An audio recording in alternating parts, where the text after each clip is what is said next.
Hey everyone, I'm Chloe Brownell from the University of North Alabama Office of Alumni Relations. And joining us today is Dr. Stefanie Haeffele, class of 2007.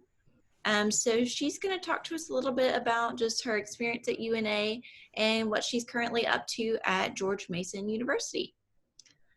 So first of all, you graduated in 2007. You were majoring in economics and finance. Did you see yourself working at a university later, or what were you kind of thinking at the time was the end goal? Great. Yeah, thank you. And thanks for having me on.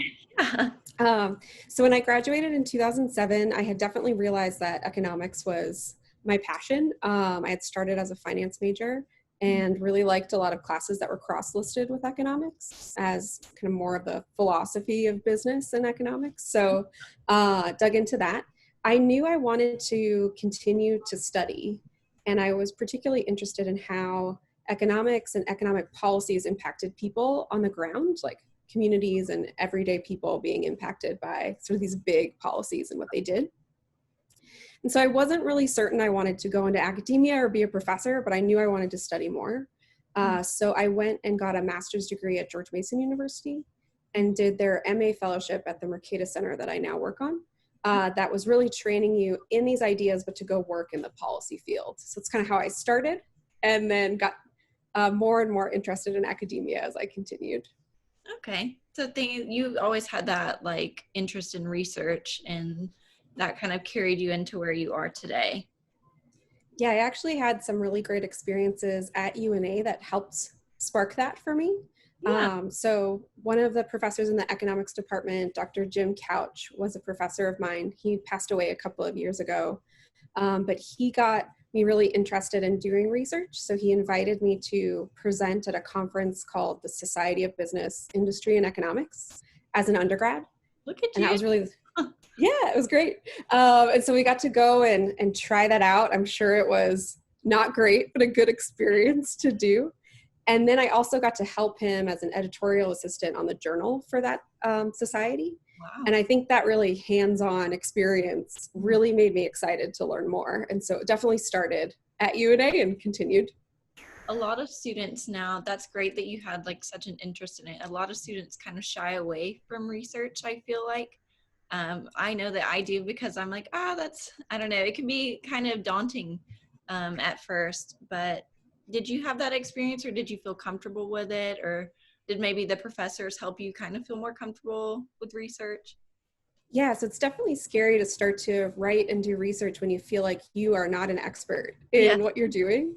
And definitely over time, as I went to grad school and had more and more experience, you realize you don't ever really know the answer till you're in it and you're writing and doing the research. And so I think having professors at UNA and then in grad school that really encourage you to just go ahead and get in the middle of it really helped me realize that it's not so scary, and that you kind of learn, that's how you learn along the way. By doing. Yeah. Yeah. What else were you involved with at UNA? Were you in any RSOs or anything? Yeah, so I did a lot of stuff in the econ department, and then I also did a lot with the Habitat for Humanity campus chapter on Okay. campus. That's cool. So I started out kind of selfishly. I wanted leadership experience on my resume, and they had a treasury position open. So I was like, cool, I can come in, I can do the books for the organization. And I really met some great friends. The professor who's in charge of it is Cynthia Burkhead from the English department, and got to know her really well. And also just really loved getting to kind of literally get your hands dirty by helping to build houses and learning about that process. So I started out as a treasurer and then ended up being a president my senior year. And we raised the money to build a house and built it. It was really cool. And you got to meet a ton of new friends and kind of get outside of your college or the experiences that you had. Community. So that kind of circles back to like your interest in like community development and all of that. Yeah, it actually, Habitat, studying it became my master's thesis and was part of my dissertation. So it really started with that interest, and I got to then kind of study how they did things on a broader scale, not just in the shoals. Did field work in Birmingham, Alabama, and interviewed homeowners and people that worked at Habitat, and turned that into really studying the political economy of nonprofits and affordable housing, and how civil society and nonprofits might provide that in a way that's different than, say, sort of traditional government housing or other ways we think about affordable housing. That's incredible. I love that you were able to have that experience, like just as an undergraduate student as well.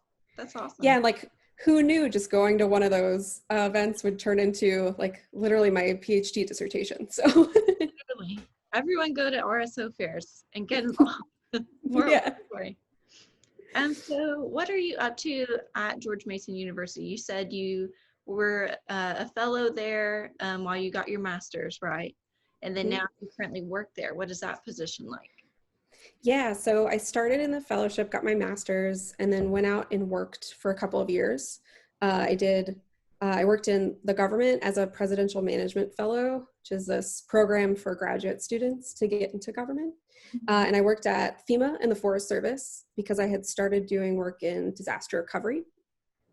And after the 2-year program was up, I got the opportunity to come back and run the MA fellowship that I had been a part of. Wow. And yeah, it was pretty great. And then also get my PhD in economics while I did that. Big deal. Yeah. Just do your doctorate. And so now, thank you. Yeah. So now I'm the deputy director of our academic and student programs team at the Mercatus Center at George Mason University. So that's a research institution affiliated with George Mason. And then I'm also a senior fellow with we have the program's long, but it's called the F.A. Hayek Program for Advanced Study in Philosophy, Politics, and Economics. And that's really, it is. We call it the Hayek Program for short. And so those two roles really allow me to do two things. So the scholar role as a senior fellow, I work on research. I have PhD students of my own now that I get to work with, and go and do lectures and teach classes as an adjunct at George Mason. And then in my role as a deputy director of our academic and student programs team, I get to help develop and build student fellowship programs and work with a team to kind of find ways to give more opportunities for students, train them to go out into policy and academia. And we work with students at Mason, but also in universities across the world as well. That's awesome. I'm like inspired. I want to go out and, I don't know, get my doctorate now. I'm not finished with master's yet, but I'm like, I'm going to do it. It's great. So much, and you're so young. Look at you. Oh, thank you. Incredible. The gray hairs that come with graduate school will prove you otherwise, but yeah, it's a lot of stuff. Oh, look, Bishop's popping up. Hi. Hello. Well, I wanted to drop in. My meeting earlier it was actually only lasted 5 minutes. Praise the Lord. All right. But I just wanted, yeah, Chloe's doing a great job. But I just wanted to jump in and be a part because I mean she's done a great job with the interviews. But of course I couldn't pass up the opportunity to talk to a great alumna like yourself. Thank you. In DC. So just know, just excited. So I just want to formally introduce myself as the new director of alumni relations. And Chloe knows one of the things that we pride ourselves in is just getting the opportunity to connect to so many great alumni all over. And so we're so excited that you were able to take this interview. But I'll conclude my time and let Ms. Chloe continue from there. Thank you. Do you have any advice for students currently that are like pursuing a career or, you know, may have just graduated, or actually alumni in general, just any general advice that you may have? Yeah, absolutely. They're kind of simple, but they've really done a lot for me to stick by them. So the first is, as a student, say yes to any opportunity that you have that could really open up your connections and your network. And so, you know, if it's nerve-wracking or you're not quite sure yet, go ahead and try it because it can have lasting impacts and really kind of change your career trajectories in ways that you wouldn't know. And then I'd say for alumni to really stay connected to the professors that you work with. I email with professors in the economics department and find ways to talk to students often. And it's really cool to kind of have that in your broader network. We talk about the different faculty we meet from other places and things like that as well. And then I'd say reach out to and be available when other alumni reach out to you too. And so it can be nerve-wracking, but if you move to a new city, you might have some connections right away that feel like home. I've been able to talk to recent alumni or students thinking about graduate school, and some of them have participated in our programs. And it's just really nice to know that we can continue the community of UNA long after you graduate. That's awesome. I love to say yes to everything. Just like try out, give it a shot, because it may right. You can always say no later. right. That's fine, but it might work out.